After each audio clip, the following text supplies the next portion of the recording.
Thank you sir, thank you very much. ఇప్పుడు ఆంధ్రప్రదేశ్ రాష్ట్ర ఉప ముఖ్యమంత్రి వర్యులు శ్రీ పవన్ కళ్యాణ్ గారిని ప్రసంగించవలసింది.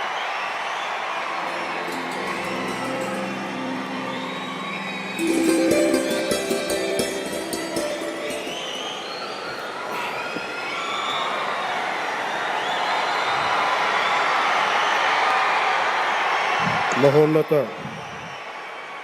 భారతదేశానికి యుగ పురుషుడిగా, వికసిత్ భారత్ మహాసంకల్పానికి దూరదృష్టి గల రూపకర్తగా, ధర్మాన్ని, భారతీయ శాశ్వత నాగరికత విలువలను పరిరక్షించడంలో ఆచంచల నిబద్ధతను కనపరుస్తూ తన దూరదృష్టి గల నాయకత్వంలో 140 కోట్ల భారతీయుల ఆశయాలకు నూతన స్ఫూర్తినిచ్చి దేశాన్ని అపూర్వ ప్రగతి పథంలో వేగంగా ముందుకు నడిపిస్తూ ఆత్మనిర్భరత స్ఫూర్తిని, జాతి గొప్పతనాన్ని మరింత బలోపేతం చేసి ప్రపంచ వేదికపై భారతదేశాన్ని ఆత్మవిశ్వాసంతో కూడిన గౌరవప్రదమైన స్థానం నిలబెట్టిన మన గౌరవ ప్రధానమంత్రి శ్రీ నరేంద్ర మోదీ గారికి మన రాష్ట్ర ప్రజలందరి తరపున హృదయపూర్వక అభినందనలు తెలియజేస్తున్నాం. వేదిక పైన ఆసీనులైన honourable governor of Andhra Pradesh Shri Abdul Nazir గారికి, విజనరీ లీడర్ శ్రీ గౌరవ ముఖ్యమంత్రి శ్రీ నారా చంద్రబాబు నాయుడు గారికి, honourable union minister civil aviation Kinjarapu Rammohan Naidu గారికి, honourable governor of Goa Shri Pusapati Ashok Gajapathi Raju గారికి, గౌరవ కేంద్ర మంత్రి వర్యులందరికీ, సోదర సమానులు శ్రీ నారా లోకేష్ గారికి, ఈ కార్యక్రమానికి విచ్చేసిన గౌరవ మంత్రివర్యులు, పార్లమెంట్ సభ్యులు, శాసనమండలి సభ్యులు, శాసనసభ్యులు, విశిష్ట అతిథులు, ప్రజాప్రతినిధులు, ప్రభుత్వ అధికారులు, మీడియా మిత్రులకి అందరికీ, భారీ సంఖ్యలో విచ్చేసిన ప్రజలందరికీ, అలాగే ఈ వేడుకను వివిధ మాధ్యమాల ద్వారా వీక్షిస్తున్న ఆంధ్రప్రదేశ్ ప్రజలందరికీ, దేశ విదేశాల్లో ఉన్న భారతీయులందరికీ నా హృదయపూర్వక నమస్కారాలు తెలియజేస్తున్నాను. ఈ నేల బానిసగా ఉండదు, ఈ జాతి ఎవరికి తల వంచదని సవాల్ విసిరిన అసామాన్య విప్లవ వీరుడు అల్లూరి సీతారామరాజు గారు, ఆయన పేరు మన ఎయిర్పోర్ట్కి పెట్టడం చాలా చాలా స్ఫూర్తిదాయకం. As we dedicate this airport to the people, one thought comes to my mind: Alluri స్ఫూర్తి రెక్కలపై ప్రపంచాన్ని చేరే Andhra Pradesh. Rooted in Alluri's ideals and driven by the aspirations of our people, Andhra Pradesh is ready to soar to greater heights. ఈరోజు మన గౌరవ ప్రధానమంత్రి శ్రీ నరేంద్ర మోదీ గారి చేతుల మీదుగా అల్లూరి సీతారామరాజు అంతర్జాతీయ విమానాశ్రయానికి, జాతికి దీనిని అంకితం చేయటం ఆంధ్రప్రదేశ్ అభివృద్ధి ప్రస్థానంలో ఒక నూతన అధ్యాయానికి నాంది పలుకుతుంది. మోదీ గారి నాయకత్వంలో ఈరోజు 17,435 కోట్ల విలువైన అభివృద్ధి కార్యక్రమాలు ప్రజలకి అంకితం కావడం, అలాగే national highway projects, energy infrastructure ప్రాజెక్టులో ప్రారంభోత్సవాలు, శంకుస్థాపనలు జరగడం మన రాష్ట్ర అభివృద్ధిలో చాలా కీలకమైన ఘట్టం. ఈ ప్రాజెక్ట్స్ కనెక్టివిటీని బలోపేతం చేయడం కాదు, ఎనర్జీ సెక్యూరిటీని పెంచి ఇండస్ట్రియల్ గ్రోత్స్కి మరింత వేగాన్ని అందించి, యువతకి ఉపాధి అవకాశాలు మెరుగుపరిచి ఆంధ్రప్రదేశ్ని మరింత వేగంగా అభివృద్ధి పదంలో ముందుకు నడిపిస్తాయి. ఒక దేశం కేవలం ప్రకటనలతో అభివృద్ధి చెందదు, ప్రజల కళల సాకారం అయ్యే మౌలిక సదుపాయాలతో అభివృద్ధి చెందుతుంది. So honourable Modiji, your vision of Viksit Bharat and Atmanirbhar Bharat is transforming the nation across every sector, from highways to railways, from ports to airports, from digital infrastructure to defense, manufacturing and renewable energy. చరిత్ర కేవలం మన నిర్మించిన కట్టడాలను మాత్రమే గుర్తుంచుకోదు, వాటి ద్వారా నిర్మితమైన భవిష్యత్తుని గుర్తుంచుకుంటుంది. ఈ విషయం మీ నాయకత్వంలో ఆంధ్రప్రదేశ్కి లభిస్తున్న అభివృద్ధిలో చాలా చాలా స్పష్టంగా కనిపిస్తాం. ఇదివరకే విశాఖపట్నంలో 2 లక్షల కోట్ల పైగా పెట్టుబడులు, అందులో ఎన్టీపీసీ గ్రీన్ హైడ్రోజన్ హబ్, జాతీయ రహదారులు, రైల్వే ప్రాజెక్టులు, అలాగే అమరావతి కోసం 50,000 కోట్ల పెట్టుబడులు, రాయలసీమ అభివృద్ధికి 13,400 కోట్ల ప్రాజెక్టులు మన రాష్ట్ర అభివృద్ధికి బలమైన పునాది వేస్తున్నాయి. South Coast railway zone at Visakhapatnam ఏర్పాటు ద్వారా ఆంధ్రప్రదేశ్ ప్రజల చిరకాల ఆకాంక్షను సాకారం చేస్తుంది. ఈ కార్యక్రమాలు మరిన్ని పెట్టుబడులు ఆకర్షించడంతో పాటు ప్రత్యక్షంగా పరోక్షంగా 20 లక్షల పైగా ఉపాధి అవకాశాలను సృష్టించి స్టేట్ ఇన్ఫ్రాస్ట్రక్చర్ని మరింత బలోపేతం చేస్తూ ఆర్థికాభివృద్ధికి మరింత బలాన్ని అందిస్తున్నాయి.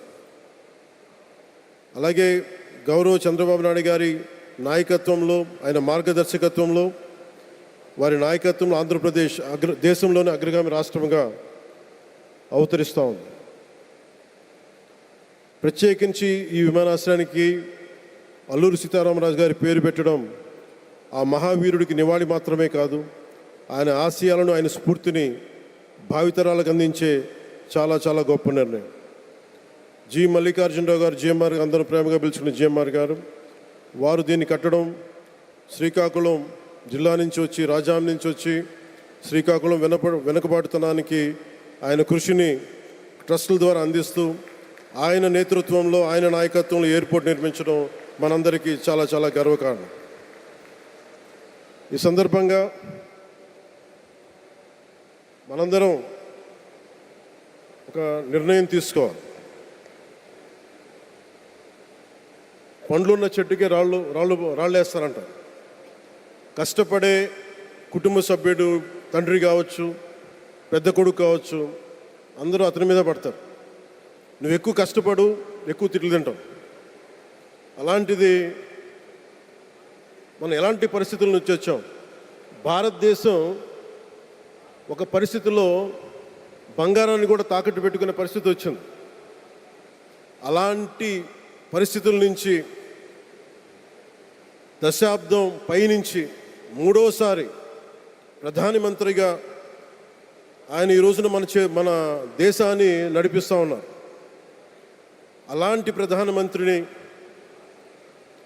చాలామంది ఆయన మీద మాట్లాడుతూ ఉంటే, ఆయన్ని అనకూడని మాట్లాడుతూ ఉంటే నా గుండె కదిలించేసింది, నా కన్నీళ్ళు వచ్చినాయి, బాధ వచ్చింది.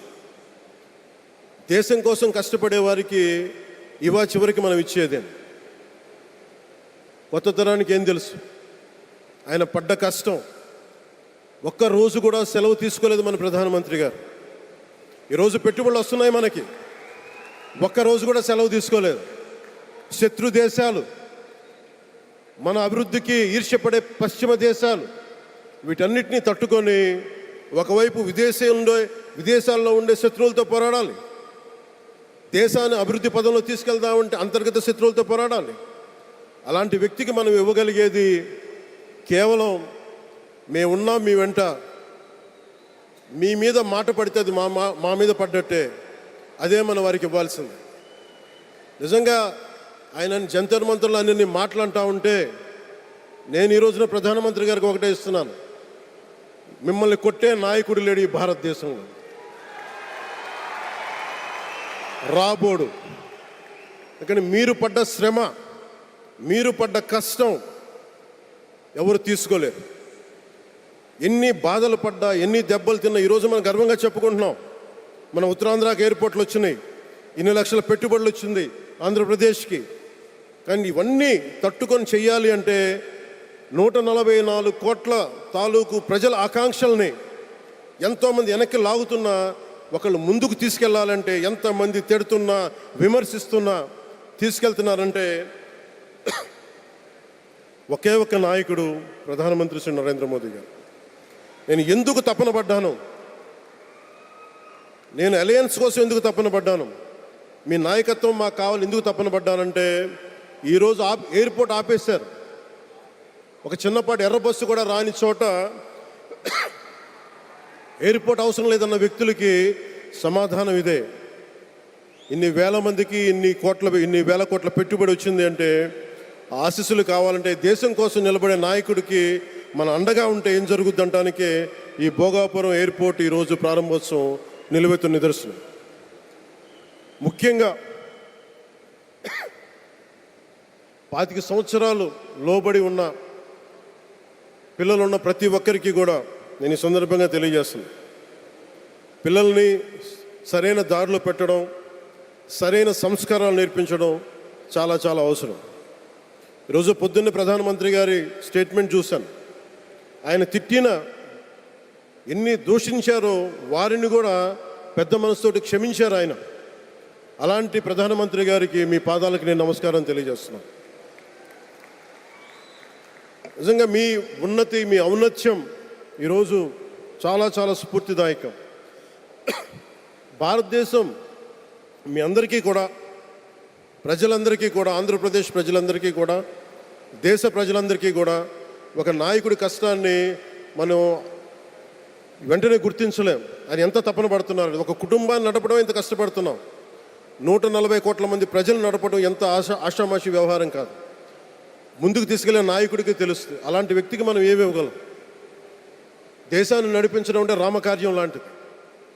హనుమంతుడు లంకకు లంఘించినప్పుడు అనేక అవాంతరాలు వచ్చినాయి, అనేక అడ్డంకులు వచ్చినాయి.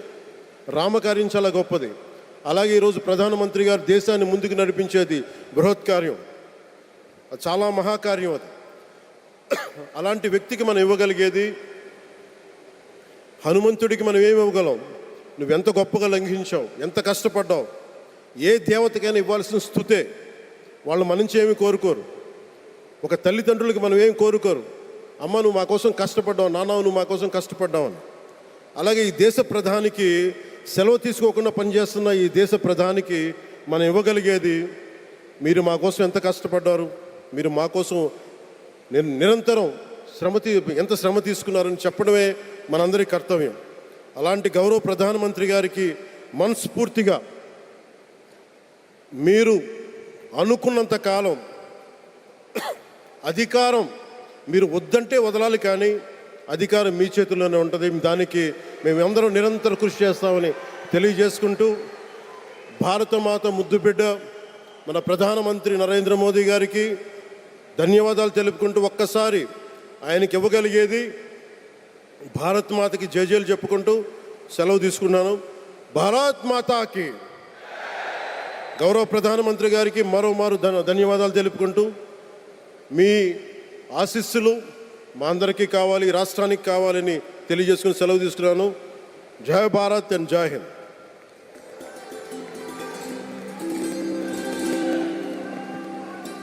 Thank you sir, thank you very much.